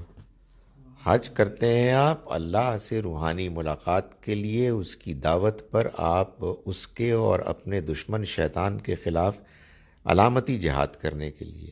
آپ یہ کریں گے، آپ کے گناہ معاف ہوں گے، آپ کو اجر ملے گا. تو مطلب غامدی صاحب غلط باتیں کر سکتے ہیں، لیکن اس میں کون سی غلط بات ہے؟ تو بڑی صحیح بات ہے. اور جو اس کے علاوہ کوئی دوسری بات کہہ رہا ہے اس کو اپنی اصلاح کرنی چاہیے. یعنی وہ کیا یہ کہہ رہے ہیں کہ آپ نے بندے کو قتل کیا ہوا تھا اور آپ حج کر کے آئے اور آپ نے کہا کہ ٹھیک ہو گیا سب کچھ؟ قرآن کہتا ہے ایسا نہیں ہو سکتا، ہو ہی نہیں سکتا ایسا. یعنی یہ تو حضور نے فرمایا نا کہ ایک بندہ جاتا ہے اللہ کے گھر میں اور سفر کر کے، یہ آج کا سفر نہیں ہے کہ آپ نے پکڑا پی آئی اے، سعودی ایئر لائن، ایمریٹس اور آپ پہنچ گئے. نہیں، وہ اونٹوں پر پیدل چلتے تھے اور جاتے تھے اور دعا کرتے تھے. تو نبی صلی اللہ علیہ وسلم نے فرمایا کہ ایک شخص گیا اور وہ ہاتھ اٹھا کے اللہ کے گھر میں کہتا ہے یا اللہ یا اللہ. اللہ اس کی دعا کیسے سنے؟ اس کے پیٹ میں جو خوراک ہے وہ حرام کی ہے، جو سفر اس نے کیا وہ حرام مال سے کیا، تو اللہ نے اس کی بات نہیں سننی. یہ بات تو فرمائی ہے نا حضور نے کہ جو شخص روزے کی حالت میں جھوٹ بولتا ہے اور جھوٹ پر عمل کرتا ہے، اللہ کو اس کے بھوکے پیاسے رہنے میں کوئی دلچسپی نہیں. یہ نہیں سناتے نا ہمارے مولوی حضرات، وہ کہتے ہیں لوگوں کو انکریج کرو تو لوگ پھر نیک بنیں گے. بڑی اچھی بات ہے، یعنی بڑی اچھی بات ہے، لیکن انکریج کرنا چاہیے، دھوکے میں نہیں رکھنا چاہیے. تو لوگوں کو بتانا چاہیے. یعنی اگر مثال کے طور پر مجھے یہ بات سمجھ میں آ جائے کہ 1 سال تک آدمی اس طرح سے چلے لگاتے ہوئے اس کے بعد خود ہی توبہ کر لیتا ہے، تو میں بھی کہوں گا یہ بڑی اچھی اسٹریٹجی ہے، لیٹس ناٹ ڈو دیٹ. لیکن کیا ایسا ہوتا ہے؟ نہیں، میرا خیال ہے کہ ایسا نہیں ہے. ہم کیا کریں گے؟ ہم کہیں گے یار قرآن پڑھو، دین سمجھو. تو دین میں تو یہ بڑی واضح باتیں ہیں یہ کہ آپ توبہ کریں گے تو آپ ٹھیک ہوں گے نا. ایسے تو نہیں ہوں گے آپ کے گناہ بخشے جائیں گے. یہ آپ آ رہے تھے ادھر؟ جی. بلکہ کچھ معاملہ کچھ اس سے الٹ ہے کہ جو ہمارے ینگ بچے ہیں ان میں تو دین سے بیزاری کی وجہ یہ بنتی ہے کہ ہم جو ہر وقت یہ جو گنتی کے معاملات رکھے ہیں، اللہ کے ساتھ میتھمیٹیکل بہت زیادہ ہیں کہ اتنی چیز کا اتنا ثواب ملے گا، وہ ان چیزوں کو بلکہ ان کو اس میں لاجک نہیں لگتی. سو ہم جیسے سوچتے ہیں کہ فلاں شخص فلاں مہینے میں مرا تو اس کو بغیر حساب کے جنت میں داخل ہوگا. تو یہ ایک بڑا عجیب سا معاملہ لگتا ہے کہ اٹس اے کانٹرڈکشن. سو ہم سے ہماری اگلی جنریشن جو ہے اس لحاظ سے زیادہ کرٹیکل تھنکنگ رکھتی ہے، اور وہ کرٹیکل مائنڈ رکھنے والے اسی لیے کچھ دین کی جو مس ریپرزنٹیشن ہے اس وجہ سے وہ دین سے دور ہو جاتے ہیں. اور you are very right that we really need to represent it in a way it actually has to be represented. So جزاک اللہ صاحب. اب میرا یہ آنیسٹلی کبھی کبھی جی چاہتا ہے، اصل میں پتہ نہیں میں شاید ڈرپوک آدمی ہوں کیا ہے، لوگوں سے گفتگو ہونی چاہیے بڑی نرمی کے ساتھ کہ یار لیٹس انڈرسٹینڈ ریلیجن. کیا واقعی ایسا ہے کہ کوئی جمعے کو فوت ہو جائے گا تو ٹھیک ہو جائے گا, کوئی رمضان میں فوت ہو جائے گا؟ یہ کیا چکر ہے یار؟ یعنی میں قرآن مجید میں ثواب کا ذکر پاتا ہوں, ہے بہت تھوڑا ہے. اس کے مقابلے میں جو دین کی اصل اسپرٹ ہے, اللہ کا تقوی ہے, نماز میں اللہ کو یاد کرنا ہے, اس کو نمایاں کیا گیا ہے. سو ایک بیلنس طریقے سے بات بیان کرنی چاہیے نا, نہ کہ آپ کسی ایک چیز کو آپ نمایاں کرنا شروع کر دیں. تو میرا خیال ہے کہ ان کے جو اچھے لوگ ہیں, بڑے لوگ, ان کو یہ سمجھانا چاہیے کہ یہ اسٹریٹجی جو ہے بیک فائر کر جاتی ہے. لیکن پتہ کیا بات ہے, ان کے ہاں اسٹریٹجی کی کامیابی کا پیمانہ اور ہے نمبرز.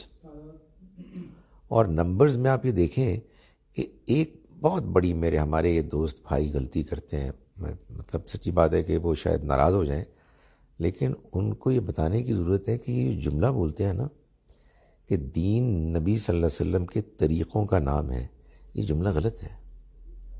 دین نبی صلی اللہ علیہ وسلم کے طریقوں کا نام نہیں ہے. نبی صلی اللہ علیہ وسلم نے ہم کو دین دیا ہے. آپ کے طریقوں میں تو اونٹ کی سواری بھی تھی, آپ کے طریقوں میں تو اور بہت کچھ تھا, یہ جملہ ہی غلط ہے. تو ان کے یہاں کیا ہوتا ہے کہ تعداد بہت ساری آ جاتی ہے, لوگ پگڑیاں باندھنے لگتے ہیں, مونچھیں مونڈنے لگتے ہیں, داڑھی لمبی کر لیتے ہیں شلواروں سے اوپر, تو ان کا خیال ہوتا ہے دیندار بن گئے. باقی یہ جو ہے نا, یہ 10 مرلے یہ آپ ہی ختم ہو جائیں گے انشاءاللہ, آپ سے آپ ہی ختم ہو جائیں گے. میں گزارش کروں, نہیں ہوتے. داڑھی رکھنا بڑا آسان ہے, لیکن یہ چیزیں جو ہے نا, یہ ہیں جو میٹر کرتی ہیں. سو کیسے سمجھایا جائے یہ؟ آپ نے دیکھا کہ میرا ویسے ہی پیٹرول ختم ہوا ہے آج, اور میں اور لو کیوں ہو گیا ہوں؟ لو ہونے کی ضرورت ہے, کیونکہ یار ہم بہت جھگڑتے ہیں مذہب میں. میں کسی کو برا بھلا کہہ کے میں کیا کر رہا ہوں گا, ایک اور نئی ٹینشن پیدا ہو جائے گی. تو حقیقت یہ ہے کہ لوگوں کو سمجھانے کی ضرورت ہے کہ بھائی یہ دین ایسے نہیں ہے. یعنی حضور کے طریقوں کا ذکر کر کے آپ کہہ رہے ہیں کہ یہ دین نہیں ہے. وہ دین بھائی, دین وہ ہے جو حضور نے دین دیا ہے, وہ قرآن ہے, وہ سنت ہے, اور اس میں حدیث کے ذریعے سے اس کی وضاحت ہے. ہمارے یہاں ایک بہت بڑا, اصل میں دیکھیں, جو آپ دین میں غلطی کریں گے اس کے نتیجے نکلیں گے. اب لوگ یہی سمجھتے ہیں کہ نبی صلی اللہ علیہ وسلم کے بارے میں جو بھی انفارمیشن ہے وہ دین ہے, اور وہ ڈھونڈتے ہیں. مطلب آپ نے نہیں سنا, آئیے جناب حجامہ کرائیں, وہ دین ہے. آپ غیر معمولی جسمانی اور روحانی اس کے فائدے ہوں گے, ثواب کا ثواب. تو اس کے بعد جو نبی صلی اللہ علیہ وسلم کا لایا ہوا دین ہے نا, وہ کچھ سے کچھ بن جاتا ہے. یہ مسئلہ ہے. جی کہ میں جہاں تک اس مسئلے کو سمجھا ہوں وہ یہ ہے کہ غالباً ترغیب کے اس میں نا, جوش میں یہ لوگ جو ہیں ایک دم آپ کو, ایک تو پہلے تو they enter you into the circle first and then they give you a chance to launch immediately. جی, آپ کو یاد ہے نا, پہلی ہی مرتبہ میں آپ کو کہا جائے گا, اچھا جی منصور صاحب آپ ہی کھڑے ہو جائیں, اور وہ آپ کریں ہوگا. تو منصور صاحب کو الف اور نہیں پتہ کیا بیان کریں. اصل میں جو جب اس کو کہہ دیا جاتا ہے کہ جو پرابلم ہے نا, وہ یہ ہے سب کی, ہم سب کی, انکلوڈنگ مائی سیلف. وہ چیلنج یہ ہے کہ ہم ری وزٹ کرنے کے لیے تیار نہیں. بھائی میں نے کچھ بولنا شروع کیا تھا, تو اب کوئی 5 سال کے بعد محسوس ہوا کہ یار جو بول رہا تھا غلط تھا. تو اب میں کیا ہے, کھچی رکھوں انہوں نے, چلو یار تو کون ہوتا ہے, میں نے سنا لا, یہ اکڑ آئی تھی. تو اگر آپ یہ دیکھیں تو بیسیکلی وہی ایک چیز ہے, اکڑ. خدا تعالیٰ یہ کہتا ہے کہ جو بندہ ہے نا اس کا, وہ بس ایسا نرم ہو کہ وہ بار بار ریوائز کرنے کے لیے تیار ہو, ریویو کرنے کے لیے تیار ہو, کرٹیسزم سننے کے لیے تیار ہو. کہتا ہے کہ illiterate of 21st century would not be those who could not read or write, but those who would not unlearn, learn and read. بالکل بالکل بالکل. Who would not unlearn, یعنی پچھلے کو پہلے آپ unlearn کر لیں, then you learn and relearn. So this is a process which has to go. If someone going to Makkah to perform Umrah, so this will be one Umrah. People do more than one Umrah in the same journey. Is this right? No, it is not right. یہ ایک ہی عمرہ کافی ہے. باقی عمرے جو ہے نا اس کی جگہ آپ طواف کریں اور اللہ کے گھر کی زیارت کریں, قرآن کی تلاوت کریں. اس میں یہ کیسے سمجھ میں آتا ہے کہ اس میں آدمی کے ذہن میں سوال نہیں پیدا ہوتا کہ حضور نے ویسے کیا کیا تھا. یہ سوال ہی پیدا نہیں ہوتا. نبی صلی اللہ علیہ وسلم باقاعدہ انتظار میں بیٹھے رہے, کھڑے رہے, قیام کیا منا میں, ویٹنگ فار عائشہ رضی اللہ عنہا to get clean and do her طواف زیارہ. تو ورنہ تو آپ کو عمرے پہ عمرے کرنے چاہیے تھے نا. اللہ میاں نے ایک حج کے سفر میں ایکسٹرا عمرہ کرنے پر کہا کہ اب تم کو جناب ایک جانور قربان کرنا ہوگا, نہیں کیا تو 10 روزے رکھنے ہوں گے. پتہ ہے 3 حج کے سفر میں 7 جب تم واپس آؤ گے تلک عشرۃ کاملہ. تو یہ کیوں؟ یہ اس لیے کہ تم جب حج کرنے جاتے ہو تو تمہیں حج کرنا چاہیے. اوکے, ہمیں سمجھ میں آ گئی تمہاری یہ پرابلم کہ تم کہتے ہو یار حج کے لیے آئے ہیں تو عمرہ کریں, ٹھیک ہے, مان لیے تو پھر قربانی دو. تو آپ ہاں, تو ادھر تو لوٹ سیل ہوتی ہے عمروں کی. وجہ کیا ہے؟ ادھر ایک اور پرابلم ہے یار. بڑی افسوس کی بات ہے, دادا کے لیے نہیں کرنا عمرہ, تو پھپھا کے لیے, تو ماموں کے لیے. بڑے یار بدتمیز آدمی ہو یار, تحفہ نہیں بھیجنا. جیسے تم آتے ہو نا کھجور لے کے اور آب زمزم لے کے ادھر, تو اب جو فوت ہو گیا ان کو کھجور کھلاؤ گے, ان کو عمرہ دو, تو یہ عمرہ کرنے جاؤ گے. آئی ڈونٹ نو یار کیا چکر ہے. اس وقت جو ہے وہ یہ سوال ہی نہیں پیدا ہوتا. اچھا یار یہ میں دیکھوں سوال کتنے ہیں, سوال زیادہ ہے. اب میں ذرا وہ جس کو کہتے ہیں نا کہ لوٹ سیل ہو رہی ہے, جلدی. میں نماز میں پابندی نہیں کر رہا, بیچ میں چھوٹ جاتی ہے, کبھی کی وجہ سے. کس کی وجہ سے؟ کبھی اس کی وجہ سے, پتہ نہیں سمجھ میں نہیں. جو وجہ بتائیے وہ میں اس کو غلطی سے پڑھ رہا ہوں آئس کریم کی وجہ سے, لیکن وہ ظاہر نہیں ان کی وجہ سے. آئی ڈونٹ, مطلب مجھے اس وقت آئس کریم کی ضرورت پیش ہو رہی ہے نا. دیکھیں گزارش یہ ہے, نماز آپ کی پوری نہیں ہو رہی تو ایک تو طے کریں کہ نماز فرض پڑھنی ہے, فی الحال صرف فرض پڑھنی ہے نمبر 1, اور وہ آپ چھوڑ ہی نہیں سکتے. اٹ از اے ڈیوٹی, مرضی ہے یا نہیں ہے, خدا کا حکم ہے, گیٹ اپ, اڑیں. اور تیسرا یہ کہ جب نماز پڑھیں نا مثلا ظہر کی, تو سجدہ کریں اللہ کے سامنے کہ مجھے عصر کی توفیق دے, عصر میں کریں کہ مجھے مغرب کی توفیق دے, مغرب میں کریں کہ مجھے عشاء کی توفیق دے, عشاء میں کریں کہ مجھے فجر کی توفیق دے. میں دیکھتا ہوں آپ کی نماز کیسے نہیں ہوتی.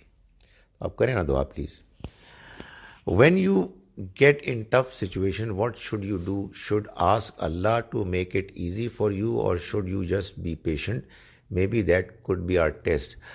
جو آپ نے دونوں باتیں کہی ہیں دونوں ایک دوسرے سے متضاد نہیں ہیں. پیشنس کا بہترین طریقہ ہی اللہ نے یہ بتایا ہے کہ نماز پڑھو اور پیشنٹ ہو. وَاسْتَعِينُوا بِالصَّبْرِ وَالصَّلَاةِ.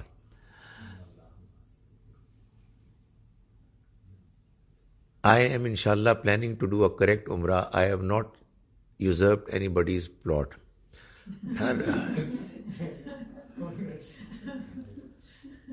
مولانا مودودی نے باقاعدہ دینی علم کہاں سے حاصل کیا تھا؟ جب بھی ان کے متعلق بات ہو یہاں پر ہمیں خاموش کر دیا جاتا ہے, and there is nothing on internet about it. اصل میں ہر سوال کے پیچھے ایک ایزمپشن ہوتی ہے. اس سوال کے پیچھے ایزمپشن یہ ہے کہ باقاعدہ علم تو مدرسے میں ملتا ہے. اس کی کیا دلیل ہے؟ یعنی مدرسے والے کیا اپنے دین کے علم کے سکھاتے ہوئے یہ کہتے ہیں کہ بھائیو یہ امام ابو حنیفہ نے فرمایا, یہ امام مالک نے فرمایا, یہ امام شافعی نے فرمایا, یہ امام احمد ابن حنبل نے فرمایا, تم دیانتداری سے خدا کو حاضر ناظر جانتے ہوئے فیصلہ کرو کون سی بات زیادہ صحیح لگتی ہے. یہ ہوتا ہے مدرسے میں؟ ایسا تو نہیں ہوتا. وہ تو یہ ثابت کرتے ہیں کہ حنفی فقہ صحیح ہے, باقی فقہ کمزور ہے. تو یہ کون سا دین کا علم ہے؟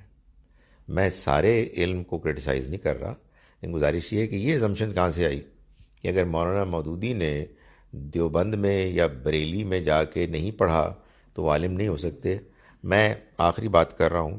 میرے نزدیک عالم کی جو ڈیفینیشن ہے وہ وہی ڈیفینیشن ہے کہ جو اکنامکس میں پیسے کی، منی کی ہوتی ہے. ایک ڈیفینیشن بڑی انٹرسٹنگ منی کی ڈیفینیشن ہے، منی از واٹ منی ڈز. یعنی جو روپیہ ہوتا ہے نا، پیسہ، وہ کچھ کام کرتا ہے نا. یعنی آپ کے لیے چیزیں خریدتا ہے. تو اگر فرض کیجئے کہ میرا نوٹ چیزیں نہیں خرید رہا اور میرا جوتا خرید رہا ہے تو یہ جوتا منی ہے. منی از واٹ منی ڈز. اسی طرح scholar is what a scholar does. What does a scholar do? وہ قرآن، حدیث، دین کو لوگوں تک بیان کرتا ہے، ان کے سوالات کے دین سے جواب دیتا ہے، اپنے ذہن کو کھلا رکھتا ہے، قرآن حدیث کو براہ راست سمجھتا ہے. وہ چاہے دیوبند سے پڑھا ہو، چاہے بریلی سے پڑھا ہو، چاہے آکسفورڈ سے پڑھا ہو، چاہے کیمبرج سے پڑھا ہو، چاہے وہ گول والی ٹوپی پہنتا ہو یا یہ والی پہنتا ہو، اس سے کوئی فرق نہیں پڑتا. بلکہ مسئلہ فرق اس سے پڑتا ہے کہ کون آدمی ہے کہ جو صرف اللہ کے دین کو بیان کر رہا ہے اور کسی بھی کھوٹے سے اتنی شدت کے ساتھ نہیں بندھا ہوا کہ وہ اس کو چھوڑنے کے لیے تیار نہیں ہے. اقول قولی ھذا واستغفر اللہ لي.